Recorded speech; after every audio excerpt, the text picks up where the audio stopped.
Bukan menjadi rahasia lagi kalau CIA, lembaga intelijen Amerika, sering menggulingkan sebuah pemerintahan yang sah. Ada 5 hal yang mereka lakukan dan sampai sekarang mereka masih tetap melakukannya. Yang pertama yang dilakukan adalah, dan yang ini adalah paling sering, yaitu membiayai oposisi. Cara ini adalah cara yang paling aman dan metode paling murah dari CIA. Bisa hanya memodali memberi uang kelompok oposisi atau memodali mereka yang akan melakukan kudeta. Iran di tahun 53, Vietnam di tahun 63, Brazil, Guatemala, salah satu operasi intelijen dengan model ini yang dilakukan oleh Amerika. Cara nomor 2 yang paling sering dilakukan adalah dengan assassination atau pembunuhan. Membunuh pemimpin lalu menggantikan dengan pemimpin yang pro-Amerika. Misalnya Patrice Lumumba di Kongo, dan banyak lagi pemimpin-pemimpin berbagai negara yang tidak jelas kematiannya tapi didesain oleh Amerika agar digantikan dengan pemimpin yang pro-Amerika. Lalu, cara ketiga yang paling sering dilakukan oleh CIA adalah melumpuhkan ekonomi, atau dalam bahasa akademinya adalah economic assassination. Perang tarif dengan Cina, embargo perdagangan, dengan cepat akan merubuhkan sebuah negara seperti Kuba sampai sekarang di embargo. Kemudian Chile di tahun 70-an ketika Allende yang melakukan nasionalisasi atas aset-aset Amerika membuat Presiden Nixon memerintahkan CIA dengan kalimat "Make Chileans Scream" atau membuat bangsa Chile menjerit. Yang terakhir, Pinochet mengkudeta Allende. 2 hal itu dilakukan di sana. Tekanan secara ekonomi lalu mendukung kudeta oposisi. Kemudian juga Venezuela diserang dengan economic hitman sehingga inflasinya lebih dari 1000%. Indonesia di tahun 1997 adalah bagian dari economic assassination untuk merubuhkan rezim Soeharto. Kemudian saat ini yang paling sering dipakai adalah nomor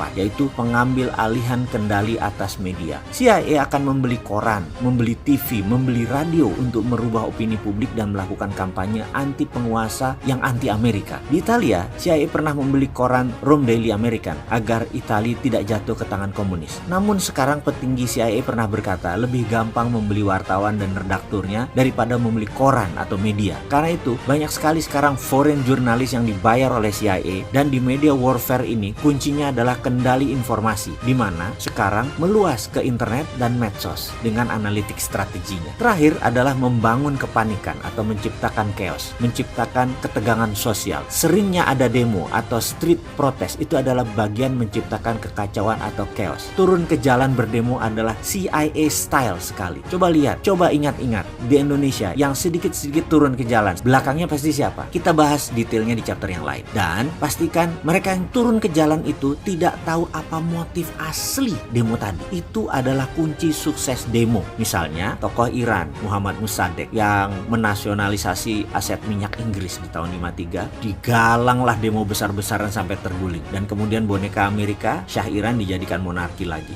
Demo besar misalnya kemarin di Malaysia untuk menggulingkan Najib yang pro Cina beberapa tahun yang lalu. Ini semua adalah sedikit informasi tentang organisasi rahasia dan bagaimana operasinya. Dan masih banyak lagi yang sebenarnya kita tidak tahu. Jadi ke depan ada baiknya Indonesia hati-hati. Kita harus punya strategi berlapis dan bermain cantik. Baru nanti kita salib mereka semua di tikungan. Barulah Indonesia bisa jadi negara besar.